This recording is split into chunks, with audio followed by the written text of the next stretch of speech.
Caros irmãos e irmãs, eu saúdo a todos vocês com a paz do Senhor. Eu sou o professor Fábio Henrique, da equipe 3 do programa EBD em Síntese Podcast. Eu estou aqui neste momento com o professor Joseone e a professora Seição para estudarmos com vocês a lição de número 4 deste trimestre da Escola Bíblica Dominical. O programa EBD em Síntese Podcast é um programa de responsabilidade do DENEC, Departamento de Ensino e Educação Cristã da Assembleia de Deus no estado do Rio Grande do Norte. Querido professor Seição, professora Seição, professor Joseone, a paz do Senhor para vocês. Paz do Senhor, professor, pastor Fábio, professor Joseone, e aos nossos irmãos que nos acompanham em mais um momento de estudo, né, da lição, que o Senhor venha nos ajudar, nos auxiliar no aprendizado. Amém. Pai do Senhor, pastor Fábio, Pai do Senhor, por toda a sessão. A paz do Senhor, os professores, os alunos. Que Jesus abençoe grandemente essa rica aula. E vamos falar bastante do Novo Testamento. E que o Espírito Santo venha nos auxiliar nesse empenho de fazer missão hoje em dia. Amém. Graças a Deus, o Espírito Santo de Deus é aquele que nos faz lembrar tudo aquilo que temos aprendido com o Senhor. Meus irmãos, neste trimestre, estamos estudando lições bíblicas temáticas a respeito da obra missionária da igreja, com enfoque muito grande para as missões transculturais. E hoje, na lição de número 4, é a lição que vamos estudar no dia 22 de outubro de 2023, em nossas salas de aulas, nas nossas igrejas. A lição tem como título Missões Transculturais no Novo Testamento.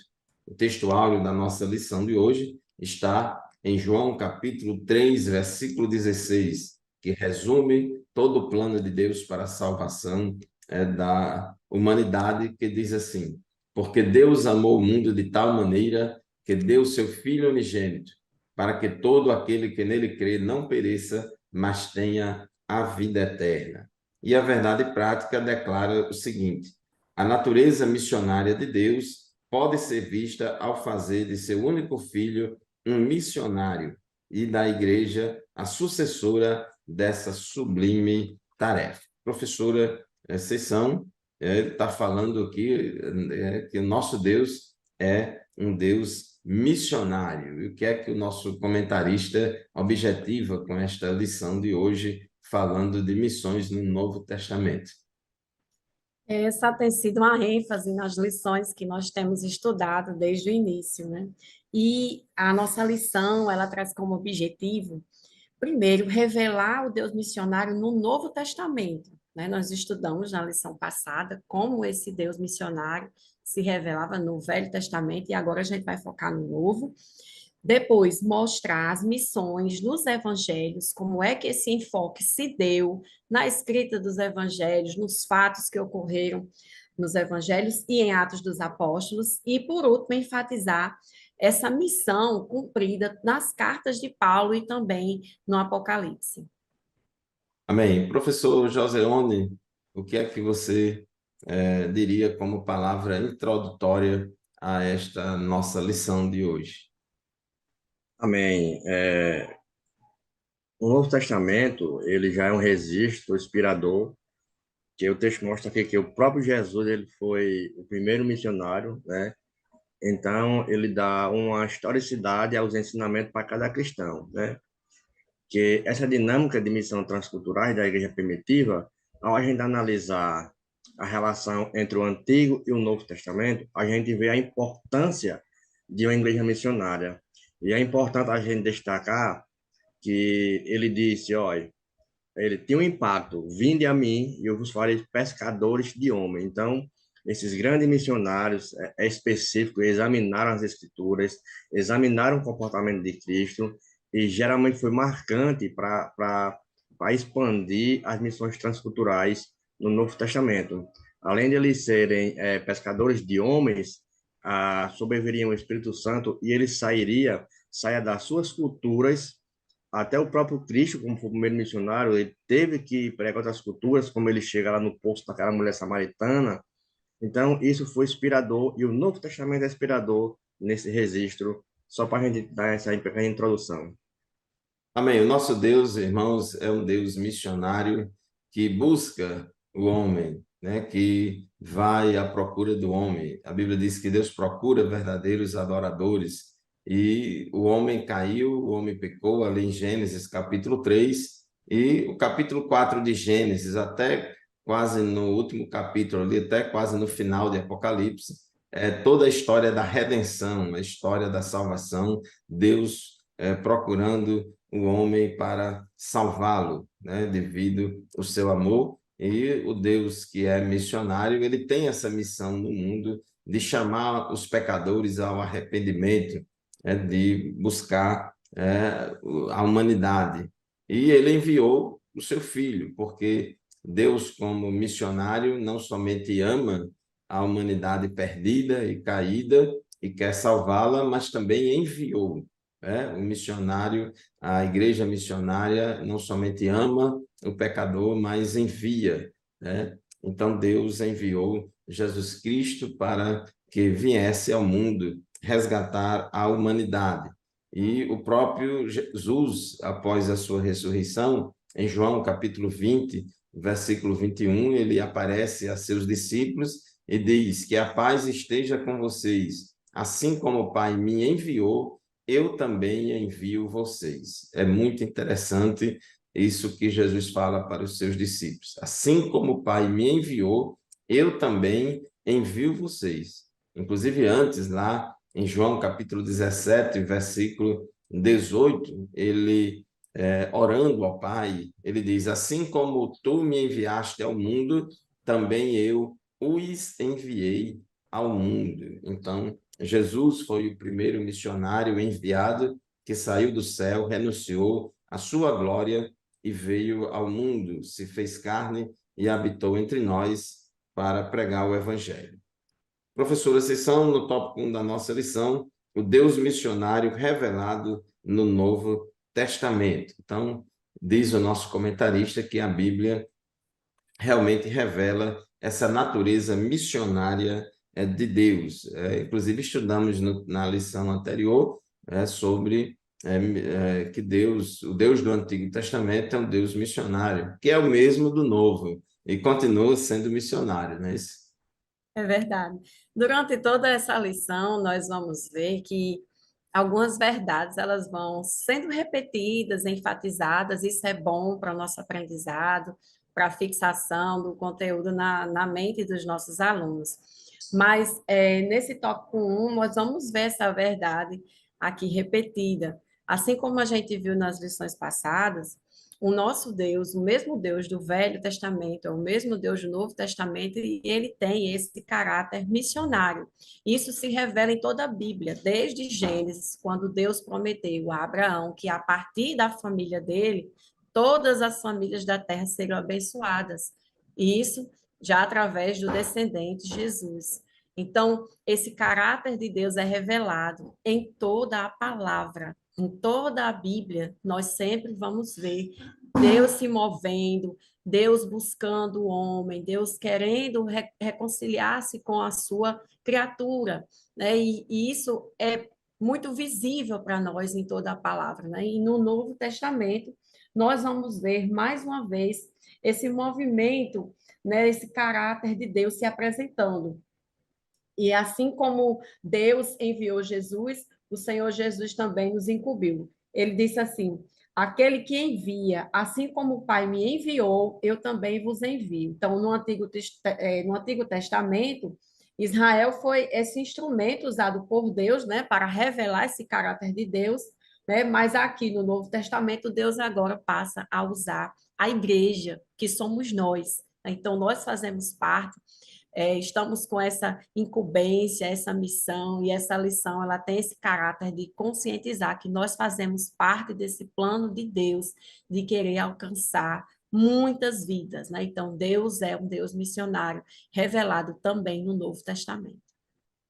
É isso, o Deus missionário é o Deus que envia, o Pai enviou Jesus. Inclusive, já estava profetizado em Isaías capítulo 61, quando ele fala, Isaías falou da profecia do Messias, porque o Senhor me ungiu para pregar boas novas aos mansos, enviou-me a restaurar. Então, Deus ungiu o Messias, enviou o Messias, e Jesus, quando entra na sinagoga lá em Nazaré, em Lucas capítulo 4, versículo 17 a 20, diz, repete, lê esse texto de Isaías e diz, hoje se cumpriu esta profecia entre nós. Professor Joseone, de acordo com o tópico 1.2 da nossa lição, uma perspectiva missionária do Novo Testamento, Deus tinha um único filho e fez dele um missionário, né? E quais são as implicações disso para a igreja, para nós que somos igreja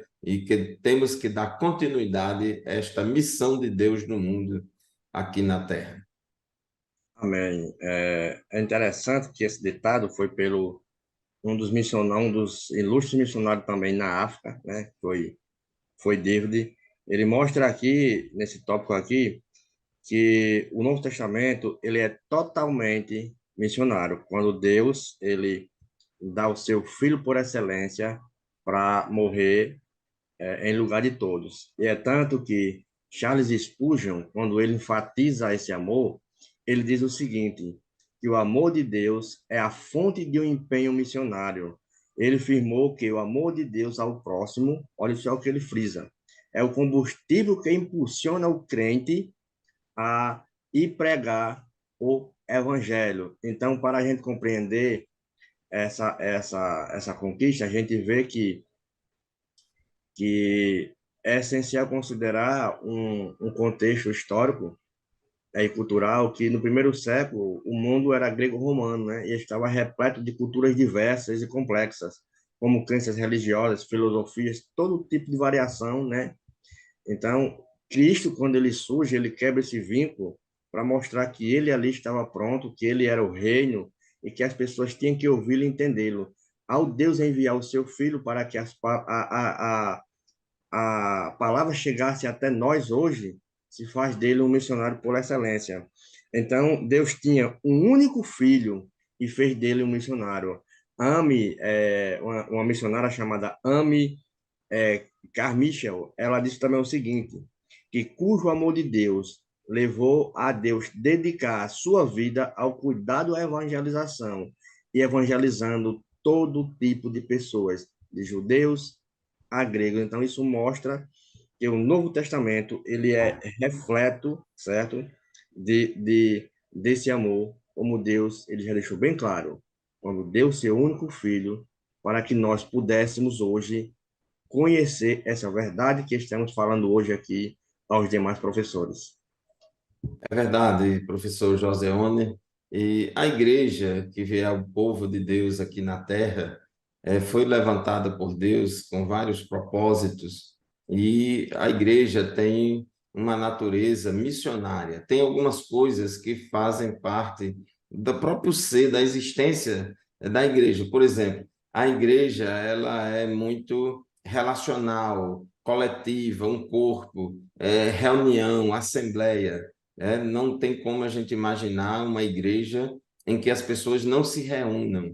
A própria palavra igreja significa assembleia.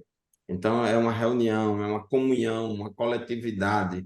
E outro aspecto assim da natureza intrínseca da igreja é a questão da missão, a questão da vocação missional da igreja para pregar o evangelho a toda criatura. A igreja tem que estar muito consciente de que todas as pessoas são pecadoras, independentemente da cultura, da nação, da tribo, da raça, do grupo social, da identidade que a pessoa assume, enfim.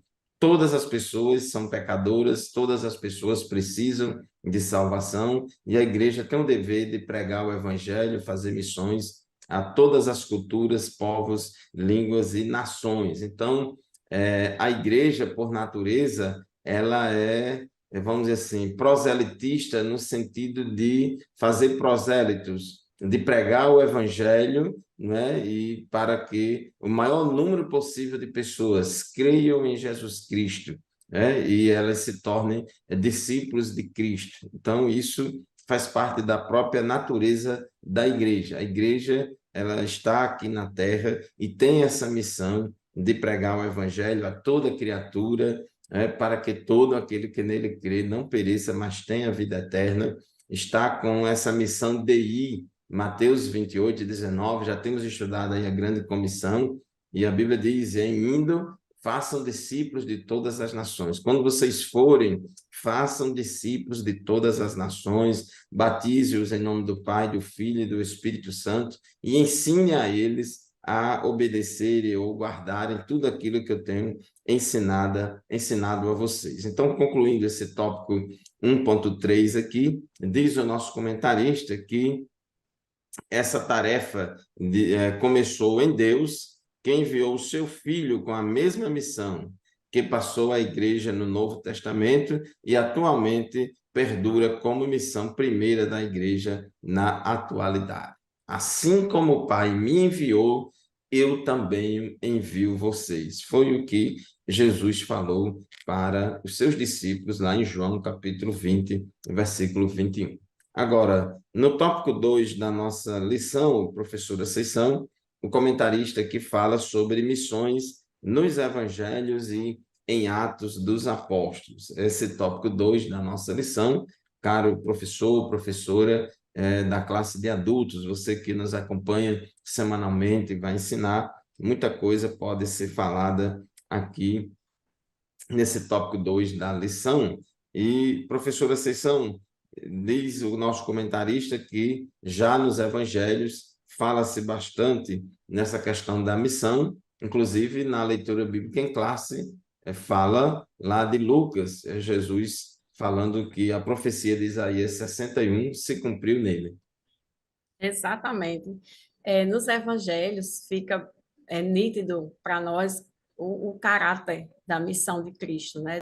Como eles descrevem o trabalho de Jesus, um trabalho que envolvia o amor, né? A dedicação, o serviço às pessoas, atendia todo tipo de gente, com todo tipo de sofrimento, né? E trazendo a revelação do plano de Deus, a revelação do plano de salvação para as vidas. E os evangelhos, eles foram marcados por várias ações, né, missionárias, tanto, né, em demonstrações de amor e de serviço, né, de compaixão, e principalmente na questão, já que a gente está falando de missões transculturais, né, essa quebra de barreiras, que o Senhor Jesus se aproximava das pessoas e não havia ali nenhum impedimento cultural, né? Nós vemos o exemplo da mulher do poço, a mulher samaritana, e diversas situações em que não houve empecilhos culturais para que o Senhor Jesus atendesse, ele apenas via a alma humana. E nós temos ali nos evangelhos, nós cremos que o evangelho foi escrito por divina inspiração do Espírito Santo, nós cremos que há ali uma demonstração, um espelho para nós que somos igreja hoje, porque aquele trabalho realizado por Jesus, né, prosseguiu também feito pelos discípulos. E nós temos aqui o relato, né, que o comentarista destacou, que toda a finalização de cada evangelho tem a recomendação de ir ensinar, de anunciar essa mensagem, de levar essa mensagem. Então, evangelização é isso, é um mensageiro que está levando uma boa notícia para todas as pessoas, independente da sua cultura, da sua condição social. Então, isso está bem claro para nós e as ações de Jesus mostrada nos evangelhos é um exemplo para nós, né, de como nós devemos também fazer esse trabalho missionário. É verdade. Meus irmãos, observe sobre essa questão da natureza da missão da igreja e tendo como exemplo Cristo. Jesus não veio aqui no mundo somente para morrer pelos nossos pecados, efetuar o sacrifício expiatório, não foi só para isso. Jesus não veio ao mundo somente para viver como um homem exemplar, santo, etc. Mas Jesus também veio proclamar. Tem uma dimensão querigmática, proclamadora da verdade do Evangelho. Então, Jesus também veio pregar, veio anunciar, e quando ele entra lá na sinagoga e lê o livro do profeta Isaías, capítulo 61, ele diz que o Espírito do Senhor Jeová está sobre mim, pois ele me ungiu para evangelizar, né? Para evangelizar. Então, Jesus veio proclamar o evangelho, veio fazer a obra de Deus, anunciar o ano aceitável do Senhor, né? Então, ele foi enviado para pregar. Então, essa dimensão querigmática, proclamadora do evangelho da igreja, pela igreja, isso é muito importante. A gente vive em um mundo pós-moderno, onde se enfatiza bastante o multiculturalismo, a pluralidade de ideias, de cultura, né? Tem, inclusive, essa questão da palavra etnocêntrico, etnocentrismo, que tem um lado negativo, quando o missionário ou a igreja chega em um lugar e quer destruir toda a cultura, todos os costumes daquele povo, só porque é diferente do seu, né? Então, muitas vezes, isso é feito sem nenhuma fundamentação bíblica. Não podemos querer mudar a cultura de povo nenhum sob o pretexto de pregar o evangelho, a menos que, a não ser que seja naqueles pontos que são contrários à palavra de Deus. Então, quando o missionário chega numa cultura e quando ele vê ali naquela cultura coisas que são antibíblicas, aí ele tem que falar a verdade do evangelho, porque Jesus disse: conhecereis a verdade e a verdade vos libertará. Então, tem muitos aspectos da cultura que são aspectos pecaminosos e às vezes até malignos, que não pode jamais o missionário, a igreja se omitir em proclamar a verdade, em falar a verdade do evangelho, porque senão essas pessoas nunca serão libertas. Então, realmente, a igreja ela é portadora da mensagem do evangelho e o evangelho é a verdade. O evangelho não é somente uma das verdades a mais que existe aí no tabuleiro das ideias, no mercado das ideias. Não, o evangelho é a verdade, Jesus é a verdade, o caminho, a verdade e a vida, e o único mediador entre Deus e os homens. Então, a igreja tem essa missão de pregar o evangelho, transpondo aí todas as culturas, e isso já começa tanto no início do evangelho e no final, né? Os 4 evangelhos terminam com a grande comissão: Mateus, Marcos, Lucas e João. Normalmente a gente fala muito de Mateus e Marcos sobre a grande comissão, mas Lucas também fala sobre a grande comissão, falando a respeito, né, de que em seu nome pregasse o arrependimento para a remissão dos pecados em todas as nações, né, começando por Jerusalém. Foi ordem de Jesus para a sua igreja. Em João 20, Jesus também disse: assim como o Pai me enviou, eu também envio vocês. Então, isso não termina somente nos evangelhos, professor Joseone, mas prossegue também no livro de Atos dos Apóstolos, que podemos dizer que é um livro missionário, um manual de missões, a igreja praticando missões. É isso mesmo, pastor Fábio. A gente, quando leu Atos dos Apóstolos, a gente vê do começo ao final ali uma obra missionária bastante maravilhosa. Então, lá no próprio Atos, a gente vê o revestimento do Espírito Santo. Após a partida de Cristo aqui da terra, os discípulos eles não foram deixados só, não foram deixados no vazio. Então, tinha ali uma promessa do Pai, o cumprimento da vinda do Espírito Santo, naquele dia marcante, o dia de Pentecostes. Então, esse evento, ele não só confirmou a presença de Deus com os discípulos, mas também revestiu os discípulos a ter para a missão, a ser líderes dentro da igreja. O autor diz aqui que ele coloca Filipe como o primeiro missionário, mas a gente vê no capítulo 7 Estevão já pregando perante o Sinédrio, já que tem aquela parte romana ali, uma maquiação. Então a gente vê quando o capítulo 8 no versículo 26, quando Filipe ele sai ali, que Deus diz a ele: olha, sai da sua lá, vai para o lado sul, uma faixa de Gaza de Jerusalém, que lá vai ter uma pessoa que você vai pregar. Então ele vai pregando e vai justamente lendo a passagem do profeta Isaías. A gente já vê o apóstolo Pedro também tomando as suas atitudes ali mostrando que as questões teológicas, questões éticas, eclesiásticas e práticas, tudo tinha uma visão que era a obra redentora de Cristo. A gente já vê no capítulo 3 de Atos, no capítulo 3, verso 19, Pedro, naquela pregação, dizendo: arrependei-vos e convertei-vos para que sejam apagados os vossos pecados. Quando chega no capítulo 10, na casa de Cornélio, que tinha uma cultura diferenciada, que era os gentios, quando ele vê a descida do Espírito Santo descendo sobre os gentios, ele deixou bem claro: olha, Deus ele não faz acepção de pessoas, porque estes também foram contemplados com o Espírito Santo de Deus.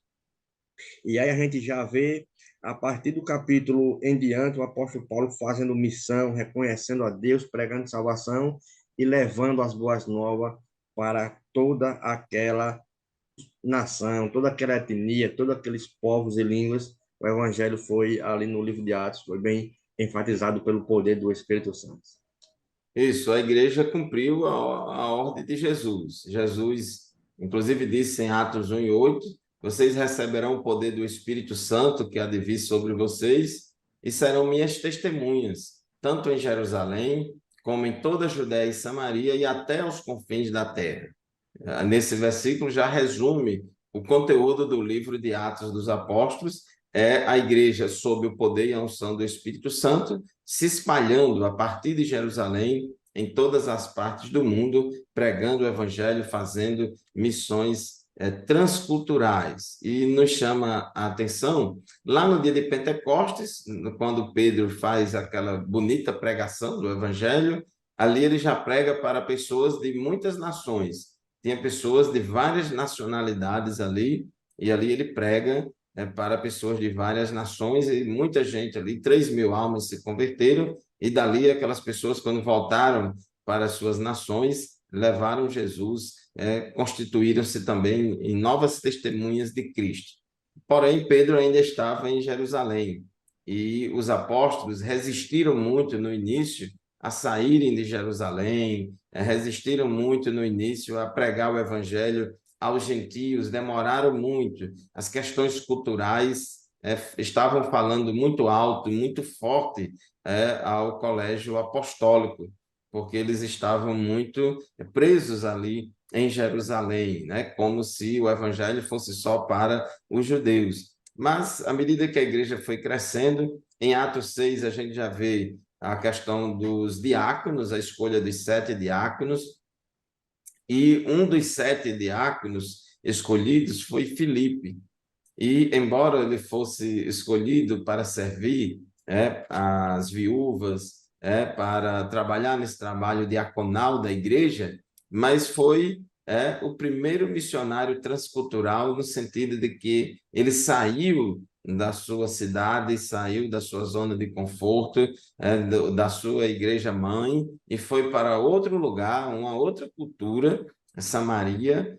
Os samaritanos não tinham comunhão com os judeus e vice-versa, e diz a Bíblia em Atos 8:5 que Filipe foi à cidade de Samaria e anunciava Cristo ao povo dali. E ali Filipe fez muitos milagres, anunciou o evangelho, multidões ficavam ouvindo Filipe, e Deus salvou muitas almas ali em Samaria, a ponto de chamar a atenção dos apóstolos em Jerusalém e mandarem para lá Pedro e João para conferir em loco o que estava acontecendo. Né? E nesse mesmo capítulo 8 de Atos, a gente vê que o anjo do Senhor disse a Filipe: levanta-te e vá para o sul.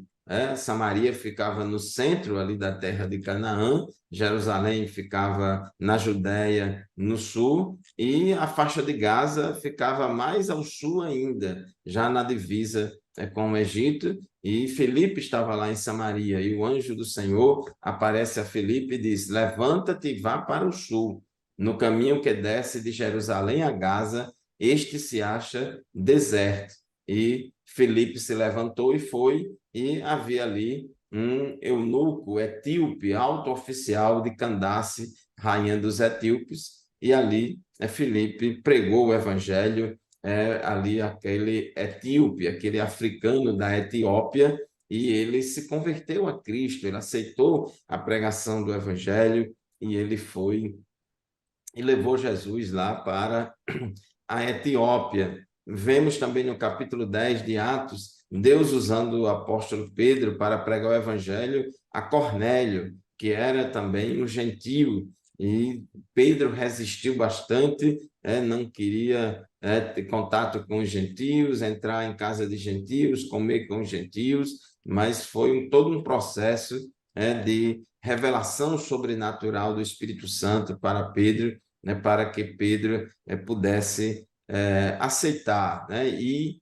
pregar o evangelho lá na casa de Cornélio, e ele foi, pregou o evangelho na casa de Cornélio. Cornélio e sua casa creu na palavra de Deus, creu na mensagem que Pedro estava pregando, e como prova de que Deus tinha salvado Cornélio e sua família, Deus batizou eles, né? Jesus batizou Cornélio e sua casa com o Espírito Santo, com a evidência física de falar em línguas. E Pedro, depois, ele dá testemunho disso, em Atos 11, versículo 17 e 18, diz: pois se Deus deu a eles o mesmo dom que tinha dado a nós quando cremos no Senhor Jesus, quem era eu para que pudesse resistir a Deus?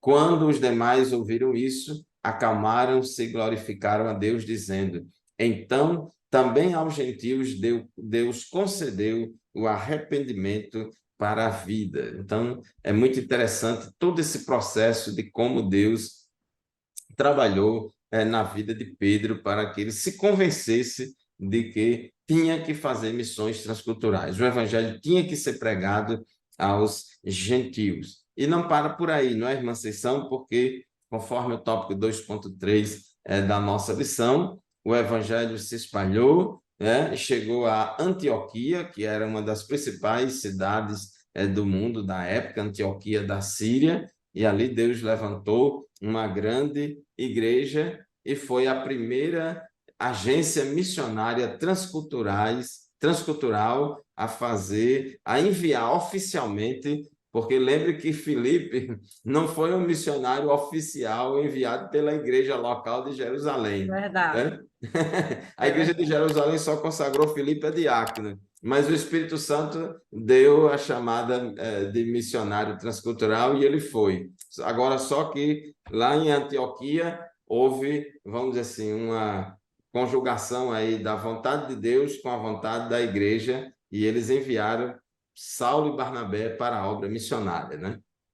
Exatamente. Isso nos lembra que todos nós, cada cristão, tem uma responsabilidade, um chamado, né, para comunicar a verdade do Evangelho, as boas novas do Evangelho. Não precisa a gente estar aí esperando receber um texto luminoso, brilhando, dizendo que a gente tem que pregar. A gente tem, porque a gente já recebeu essa incumbência quando recebemos a Cristo como Salvador. E o mesmo mandado que ele deu aos discípulos, dizendo, ide e ensinai, né, está também aí sob nossa responsabilidade. E nós vemos isso no ministério de Paulo, que de perseguidor da igreja, né, se tornou aí um perseguido, levando o evangelho, quebrando culturas, quebrando barreiras entre as culturas, porque ele entendeu que o plano de salvação de Deus era para todos os homens. E quando a primeira igreja, a igreja primitiva, entendeu isso, Deus foi revelando esse projeto, revelou a Pedro, revelou a Filipe, quando colocou ele na presença do eunuco, revelou a Paulo, né, quando ele estava ali em contato com as culturas grego, romano e outros povos que habitavam aquela região. Né? A mensagem do evangelho é uma só, que todo ser humano foi distanciado de Deus pelo pecado e precisa de salvação. E essa reconciliação do homem com Deus é através de Jesus. Então, nós vemos aí o caráter missionário na vida de Paulo, levando o evangelho a todas as pessoas e também na vida de outro personagem, que era Barnabé. Barnabé foi, como o pastor Fábio já falou, oficialmente enviado para cuidar, ensinar a uma igreja que havia se formado a partir, né, do trabalho de outros irmãos que estavam fugindo de perseguições, e a Bíblia diz que aonde eles iam, né, fugindo dessa perseguição, eles iam lá, pregavam o evangelho, não se intimidavam. né? Mas em cada lugar onde eles chegavam, eles anunciavam, e daí as igrejas foram nascendo, né? Nos lembra o hino de Mara Lima, né? Semente do sangue, porque era isso mesmo. Muitos deles perderam a vida, se sacrificavam por amor ao evangelho, por acreditar nisso. E isso traz essa reflexão para nós que, irmãos, a igreja precisa acreditar na mensagem do evangelho, na mensagem poderosa do evangelho. Se a própria igreja não acreditar nessa mensagem, né, quem é que vai também dar crédito? Então, a gente precisa acreditar no poder do evangelho. Não é só uma informação, né? A mensagem do evangelho é uma mensagem que transforma vidas. E a gente precisa anunciar essa mensagem, assim como foi com Paulo, como foi com Barnabé. Isso, o livro de Atos dos Apóstolos é um livro missionário, tem um manual de missões da igreja, e a gente observa tanto a importância da vocação missionária, do chamado de Deus, da recepção de dons espirituais e ministeriais por parte dos crentes, recebendo o poder de Deus, capacitação divina para pregar o evangelho, e recebendo também a ordem para ir. E a gente vê também a questão da igreja se organizando de forma institucional para enviar os missionários. Quando Paulo se converteu a Cristo, teve aquele encontro com Jesus no caminho de Damasco, e ali teve todo aquele processo. A Bíblia diz que Jesus já chamou Paulo para a obra missionária ali, e quando disse a Ananias, vai lá orar por Saulo, que ele está jejuando, está cego, vai lá orar por ele, porque ele é um vaso escolhido para levar meu nome diante dos gentios e tal. Então, ele já foi chamado ali. Porém, depois que, alguns anos depois, pelo menos aí, depois de pelo menos 14 anos após isso, ele estava servindo ao Senhor na igreja de Antioquia, junto com Barnabé e outros profetas e mestres que ali serviam naquela igreja. E conforme diz Atos, capítulo 13, versículos de 1 a 4, que o Espírito Santo falou na igreja: separe para mim, consagra para mim a Saulo e a Barnabé para a obra a que eu os tenho chamado. Quer dizer, Deus já tinha chamado eles, e agora Deus está mandando a igreja, o Espírito Santo falando no meio da igreja para enviar eles, né? Enviar. E o que a gente vê de glorioso aí é que a igreja obedeceu a voz de Deus, obedeceu a voz do Espírito Santo, e realmente separou eles dois, e eles enviaram Paulo, e aí foi Saulo e Barnabé para a sua primeira viagem missionária. E diz o texto de Atos 13, versículo 4, que eles foram enviados pelo Espírito Santo, e dali desceram a Seleucida, e depois navegaram para Chipre, e aí seguiu lá na região da Galácia. Então, professor Joseone, nós vemos aí tanto essa ação do Espírito Santo vocacionando as pessoas, como essa ação do Espírito Santo falando a liderança da igreja para trabalhar. Então, a gente vê a missão, essa parte individual, vocacional, chamando o crente, chamando aquele que Deus vai enviar, e a gente vê essa ação institucional na igreja. O próprio Jesus, o Paulo, lá em Romanos 10, diz: como irão se não forem enviados? Então, é muito importante que a igreja envie. Paulo foi um enviado da igreja de Antioquia, mas ele tinha um projeto missionário para pregar na Espanha, e ele queria que a igreja de Roma que enviasse ele. Ele não queria mais continuar como missionário enviado pela igreja de Antioquia. Ele achava, nas análises dele, que era mais estratégico que a igreja de Roma fizesse isso, embora Deus não tenha permitido, né? Mas Deus tinha outros planos para ele. Mas é importante essa questão do envio, né? A igreja é local que envia.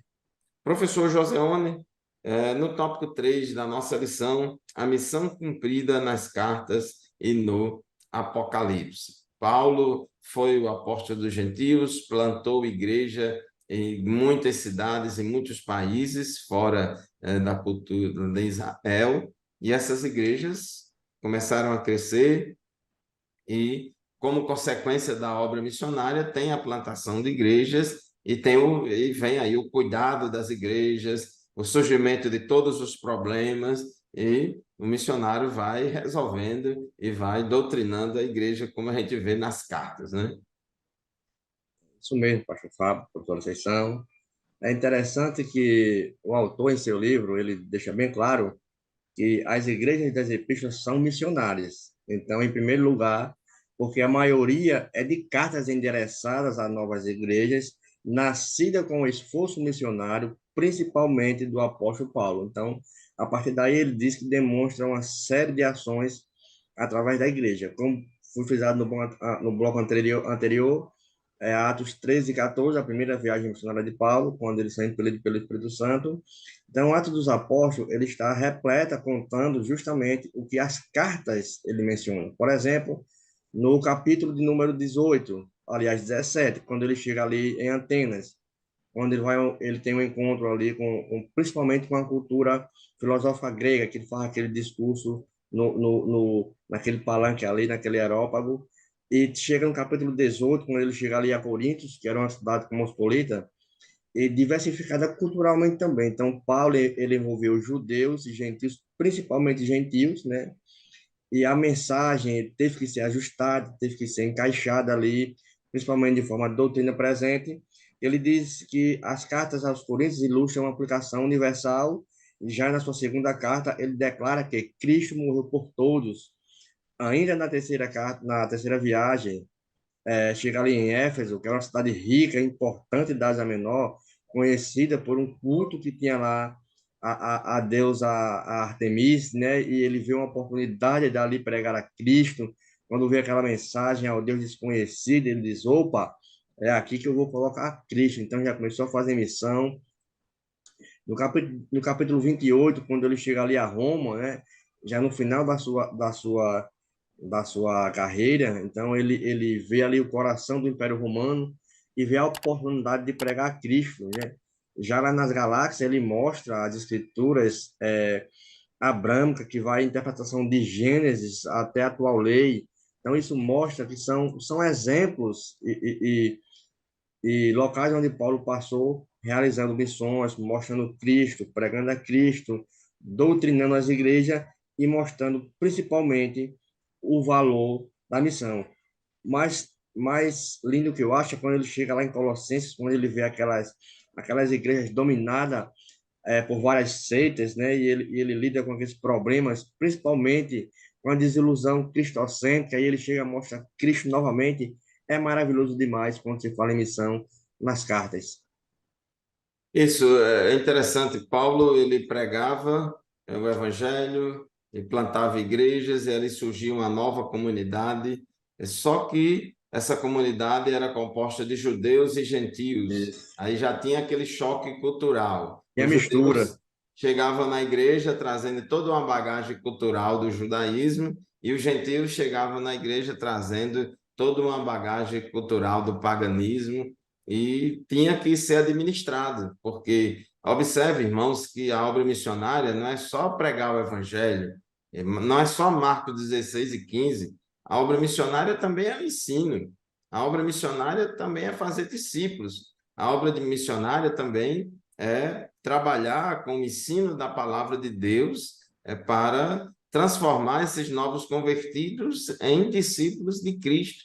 Aí vão surgindo problemas, divergências, aí surgiu o problema dos judaizantes, até uma própria ala da igreja tinha essa resistência com relação aos gentios, achava que os gentios primeiro tinham que se tornar judeus para depois se tornarem cristãos. Aí Paulo e Barnabé dizem, não, não é necessário, só Jesus é suficiente. Teve que marcar um concílio da igreja ali em Atos capítulo 15, lá em Jerusalém, onde houve um grande debate sobre aquele assunto.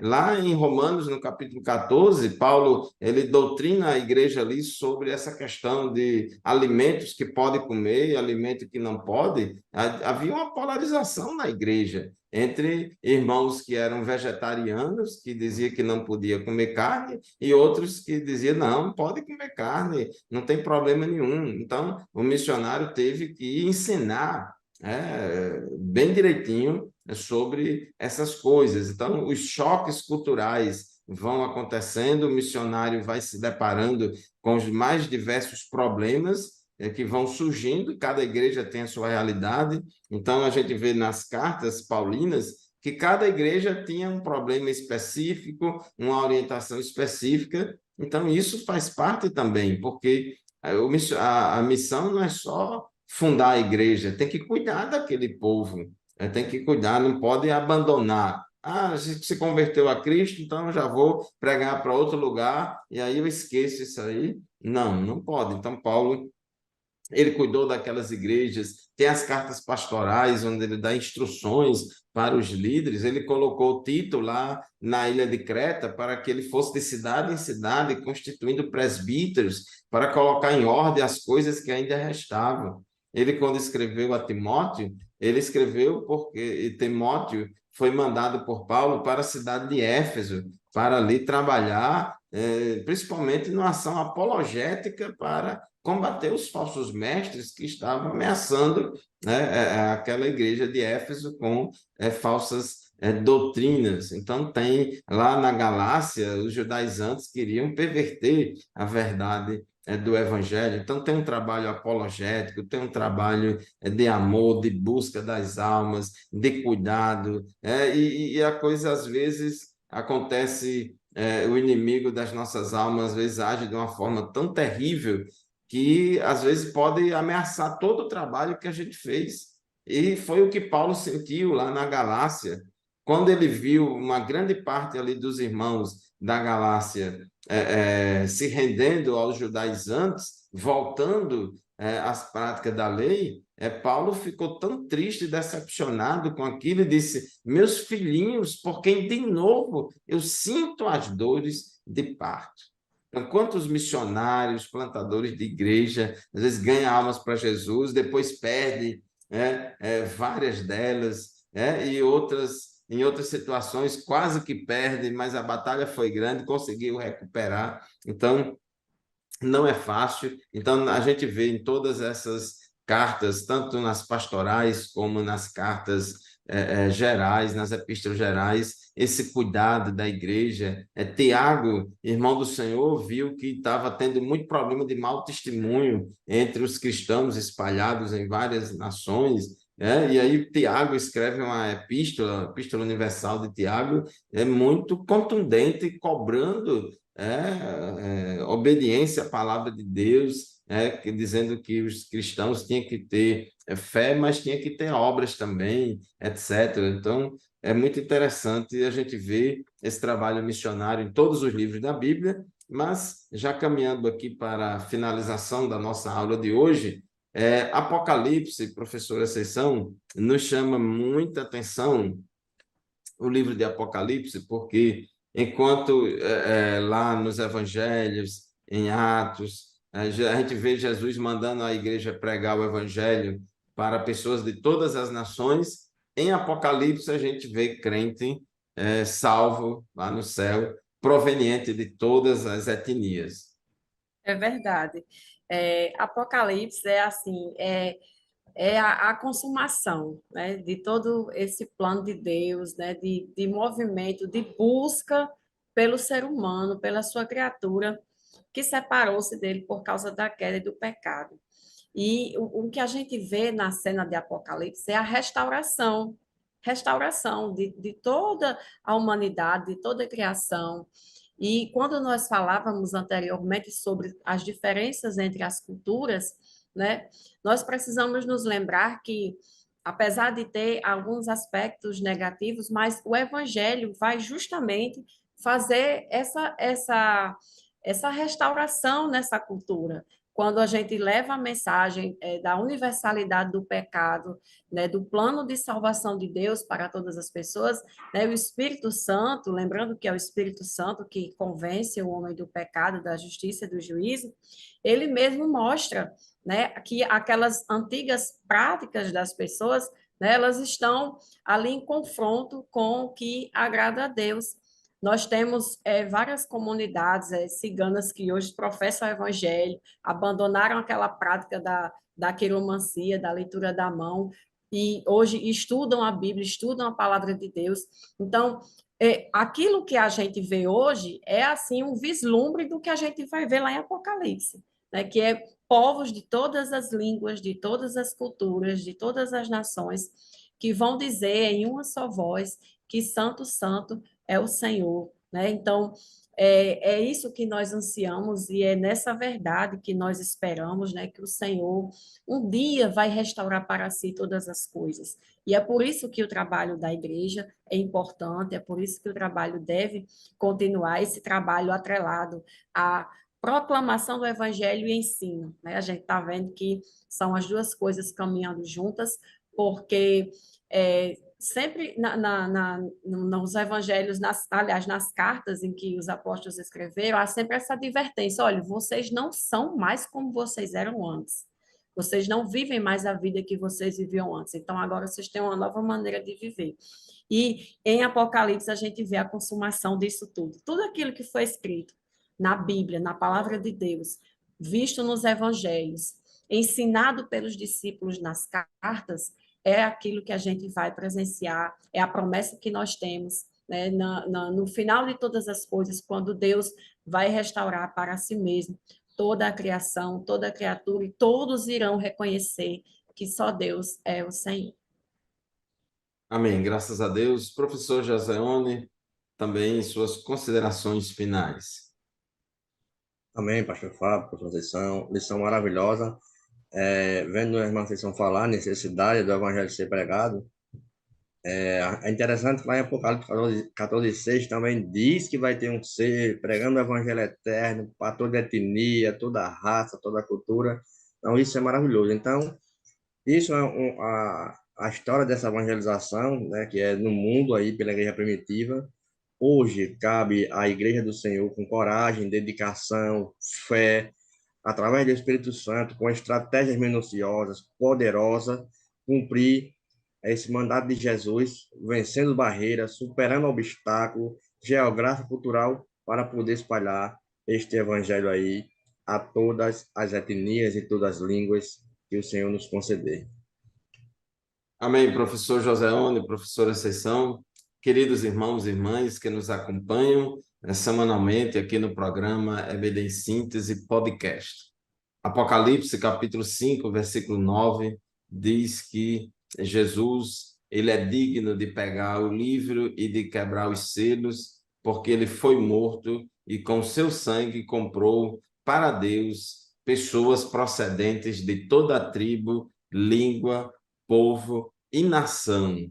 E para o nosso Deus os constituíste reino e sacerdotes, e eles reinarão sobre a terra. Então, Jesus comprou com seu sangue pessoas de todas as etnias da face da terra. E em Apocalipse 7, 9, fala da visão dos glorificados lá no céu, diz assim: depois destas coisas vi, e eis grande multidão que ninguém podia contar, de todas as tribos, povos e línguas, nações, em pé diante do trono e diante do Cordeiro, vestidos de vestes brancas, com ramos de palmeira nas mãos. Então, já viu, João já viu lá no céu pessoas de todas as etnias lá no céu, porque Jesus comprou pessoas de todas as etnias através do seu sacrifício na cruz do Calvário. Mas, para isso, a igreja tem que pregar o evangelho para pessoas de todas as etnias, né? Fazer discípulos de todas as nações, indo por todo mundo, pregando o evangelho a toda criatura. Muito bem, meus irmãos, chegamos ao final de mais um programa EBD em Síntese Podcast. Agradecemos à professora Sessão, ao professor Joseone pela companhia e também a você, meu querido professor, professora, irmão e irmã, que nos acompanha semanalmente no programa EBD Síntese Podcast. A paz do Senhor para você e sua família. E lembre-se, este programa e nenhum outro substitui a nossa aula presencial lá na nossa classe da Escola Dominical, na nossa congregação. Deus abençoe a todos, a paz do Senhor e até o próximo programa, se Deus quiser. Paz do Senhor. Senhor, amém.